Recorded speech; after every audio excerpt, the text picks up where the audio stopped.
podríamos empezar a revisar los casos de muchas de estas personas que tienen causas penales únicamente de carácter estrictamente local y en las entidades federativas correspondientes.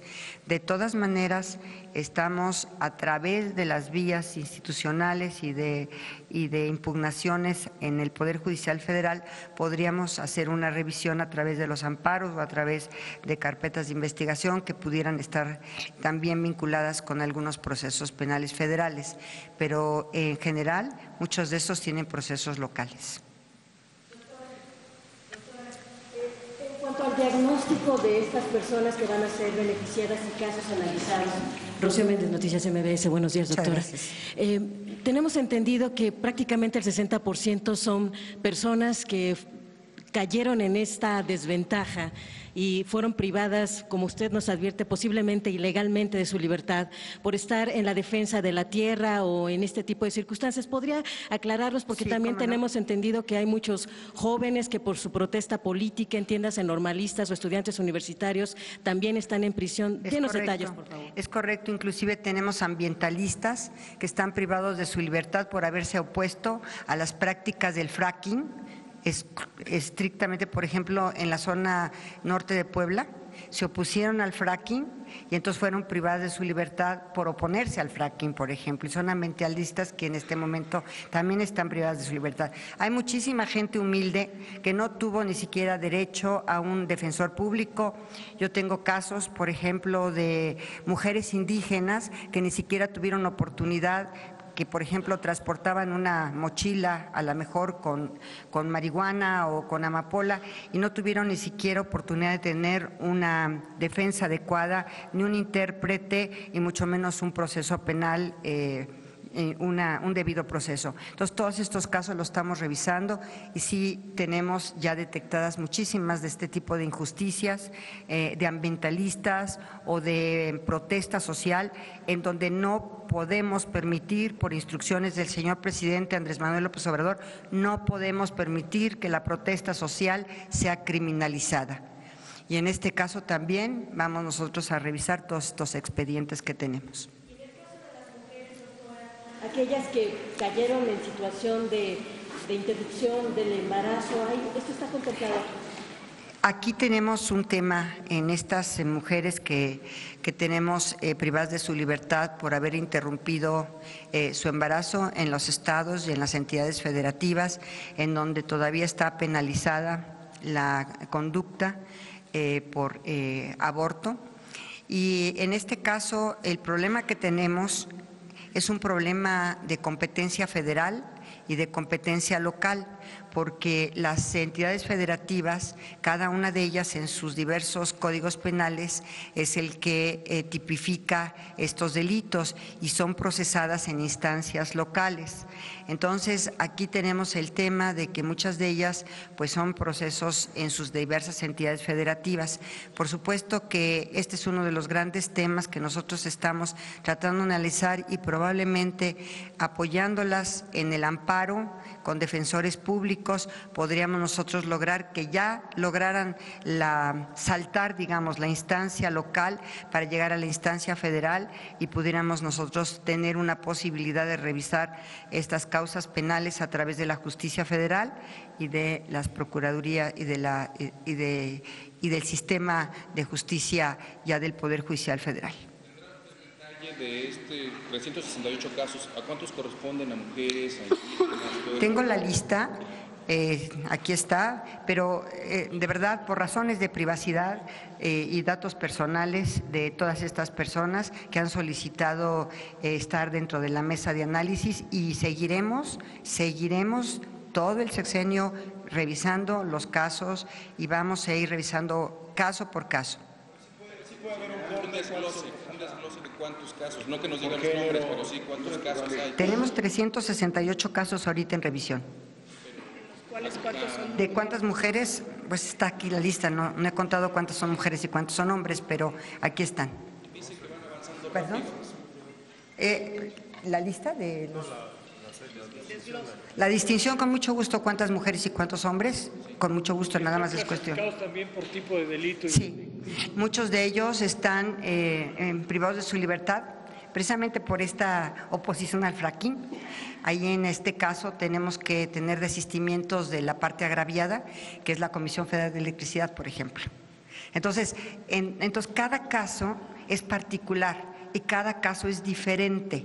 No podríamos generalizar ahorita porque uno está por fracking, otro está por motín, otro está por atentados contra las vías de comunicación, otros, bueno, hasta a muchos de ellos les han hecho montajes de secuestros o de extorsiones y muchos de ellos ni siquiera hay elementos probatorios suficientes como para que continúen privados de su libertad. De que van avanzando rápido, adelante, señor usted, que van avanzando rápido en la liberación. Pues 16 casos. Sí. ¿Tendrá usted un comparativo de cuántos se liberaron en el gobierno anterior o cómo se Yo creo que en el marcha? gobierno anterior no había este tipo de instalación de una mesa como la que, por instrucciones del presidente Andrés Manuel López Obrador, hemos instalado en la Secretaría de Gobernación. Ha sido una insistencia constante del señor presidente de que todos estos casos se revisen porque muchos de ellos no hay delito de presos políticos, pero por manifestaciones en contra del sistema o por incluso ambientalistas están privados de su libertad. Sí, ministra, nada más preguntarle en este caso, a raíz de las reformas estructurales que se aprobaron, son muchos de estos presos políticos y preguntarle de los 16 que se liberaron sin que nos dé sus nombres, preguntarle cuántos están relacionados con el tema de la reforma educativa. Gracias. Algunos de ellos, no todos, pero sí algunos de ellos. Las reformas perdón, Agustín Velasco de 1TV, las reformas estructurales aprobadas en el sexenio pasado arrojaron entonces esta cantidad de presos políticos, es decir, la reforma energética, la reforma educativa, etcétera. Bueno, les estoy dando el ejemplo del fracking. Los que se han opuesto al fracking allá en la zona norte de Puebla, estamos revisando sus expedientes, pero por ejemplo, estas personas, quien tiene que desistirse es la Comisión Federal de Electricidad, por ejemplo. Entonces, hay denuncias de ciertas instituciones públicas o de secretarías de Estado o de órganos autónomos o en este caso, por ejemplo, de la propia comisión, en donde tenemos que tener el desistimiento de estas instancias de gobierno y lo vamos a estar haciendo constantemente. En el Senado han presentado, Ricardo García, Revolución 3.0, en el Senado han presentado una iniciativa ciudadana para ley de amnistía. Esto quiere decir que el proceso por el cual están siendo liberados estos 16 presos no tiene que ver con una amnistía, se están haciendo casos particulares y si pudiera decirnos aproximadamente en cuánto tiempo quedarán resueltos los casos restantes. La ley de amnistía, que también es una instrucción del señor presidente, tenemos que tener detectados los universos de personas a las cuales van a ir dirigidas. Nos ha instruido de que hagamos un universo de personas, por ejemplo, de jóvenes que tenían por pobreza, estaban en los campos contratados en campos de marihuana o de amapola, jóvenes que tenían de posesión de droga más del gramaje permitido por la ley y todos estos jóvenes, desde luego que también están privados de su libertad, pues como diría en mi época, hace muchísimos años, prácticamente son jóvenes, así decía mi madre, marihuanos, ¿no?, que tenían más posesión de droga y que ahorita están privados de su libertad. Entonces el presidente de la República nos ha instruido porque una ley de amnistía pasa por el Congreso, por supuesto por el Congreso Federal, y tiene que tener un universo de personas determinadas. Lo que estamos haciendo es revisar caso por caso en esta mesa de reconciliación y justicia, así la hemos llamado, en la Secretaría de Gobernación, y en este momento no es una ley, sino es la revisión particular de los casos. Pero cuando tengamos el universo de personas a los cuales puede ir dirigida una ley de amnistía, le vamos a presentar al señor presidente de la República nuestra propuesta. Buenos días, Eduardo García de Infocel. Secretaria, en ese sentido y dada la lenta impartición de justicia que hay en México, ¿no le preocupa que algunos nuevos delitos federales que se está proponiendo por la nueva administración sean graves y que mucha gente pueda ser acusada, sometida a cárcel y padecer de estos largos procesos sin justicia? ¿No debería de haber una reforma al mismo tiempo del sistema de justicia paralela o anterior? El señor presidente, la reforma que presentamos por instrucciones del señor presidente para ampliar el catálogo de delitos graves sin derecho a fianza o a libertad provisional, sino que oficiosamente se les priva su libertad, son únicamente 3. Son hechos de corrupción, por una parte; por otra parte son delitos electorales y desde luego el robo de combustible, por considerar que estos 3 delitos han afectado gravemente a la sociedad. Y por eso es que el señor presidente ha propuesto la ampliación del catálogo de delitos graves para que enfrenten su proceso en prisión y no en libertad. Sí, Ernesto Ledesma, de Rompeviento TV. En lo que toca a secretaria de Gobernación, perdón, en lo que toca a los presos políticos locales, que es una gran mayoría en lo que toca a presos políticos de rango federal, ¿están teniendo algún tipo de colaboración por parte de algunos gobernadores? Porque transferirlo a proceso federal mediante el amparo puede alargar muchísimo la condición de los presos. Desde luego que ¿Hay algunos gobernadores que están colaborando? A través de la otra Dirección General de Fortalecimiento al Sistema de Justicia, vamos a hacer convenios con los gobernadores, todavía no. Ese es un tema que está pendiente, pero ya está instalada la Dirección General para el fortalecimiento del sistema de justicia en México. No es revivir el CETEC, como ustedes saben, sino ya es una acción más conjunta y coordinada con los gobernadores para fortalecer tanto el sistema de procuración de justicia como el sistema de impartición. En procuración de justicia tenemos un rezago enorme y tenemos también un problema de que no se investigan adecuadamente los hechos ilícitos que se cometen en las entidades federativas, sobre todo en algunas entidades federativas.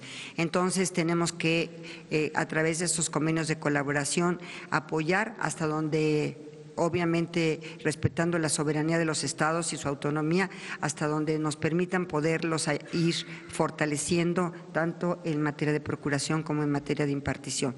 Pero la respuesta es que en muchos de estos casos no han tenido una respuesta de este sistema de justicia rápida y eficiente.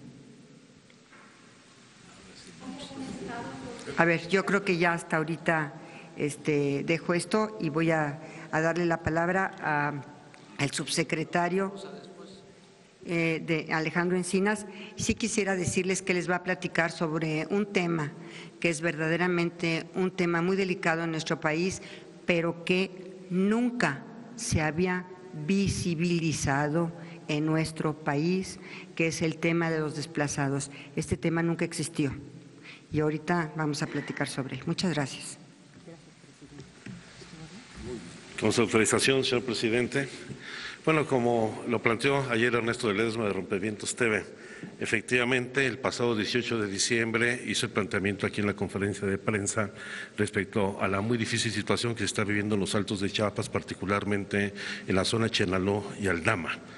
Desde ese mismo día, por instrucciones del señor presidente de la República, establecimos contacto directo con el periodista Ernesto Ledesma y ese mismo día, por la tarde, se instaló la mesa de seguimiento a los problemas de desplazamiento forzado que se deriva de la ley que existe en el Estado de Chiapas, una ley de desplazamiento forzado que obliga al gobierno del Estado a establecer una mesa para la atención de este tipo de problemas. Toda vez se trata de un asunto estrictamente local. Desde días anteriores, pero particularmente a partir de esta denuncia, hemos mantenido una relación estrecha con el Gobierno del Estado. El propio 19 de diciembre me reuní con el secretario de Gobierno del Estado, donde establecimos un mecanismo de seguimiento y atención a este problema. Los días 27 y 28 de diciembre, un grupo de funcionarios de la Secretaría de Gobernación, particularmente del área de atención a la violencia contra la mujer y de garantía de los derechos humanos, se desplazó para hacer una visita a los campamentos y a los lugares donde está este problema vigente, en donde efectivamente pues, los problemas de violencia, de presencia de grupos paramilitares y de una gran capacidad de fuego, incluso de grupos ligados presuntamente a la delincuencia organizada, ha generado niveles de violencia de nueva cuenta, como sucedió en el mes de abril con el asesinato de 2 niños y ahora de nueva cuenta en los primeros días de este mes, gente que ha sido víctima de la violencia que lamentablemente se ha venido recrudeciendo. Estamos atendiendo esta situación en el ánimo no solamente de conciliar las partes, en donde hay un litigio por un conflicto agrario que se agudizó en el momento en que el Tribunal Superior Agrario otorgó una compensación de cerca de 15 millones de pesos que alentó lamentablemente la confrontación en esta disputa por un predio de alrededor de 60 hectáreas, pero habrá que hacer una acción institucional en apoyo al gobierno del Estado de Chiapas, donde se involucrará el conjunto de las dependencias del gobierno federal. La instrucción que nos ha dado el señor presidente de la República es que las dependencias vinculadas en el Gabinete de Seguridad y Gobierno de la Administración Pública Federal atienda esta situación con la responsabilidad y cautela que esto amerita para evitar una mayor confrontación y violencia entre las propias comunidades, y estaremos informando de cómo van evolucionando estos hechos. Por supuesto, estamos dando prioridad a atender los asuntos de carácter humanitario, a las viudas, a los niños que están en la situación de indefensión.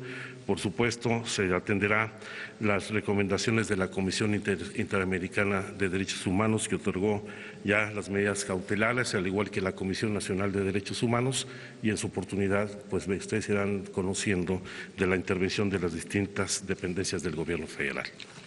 Es cuanto.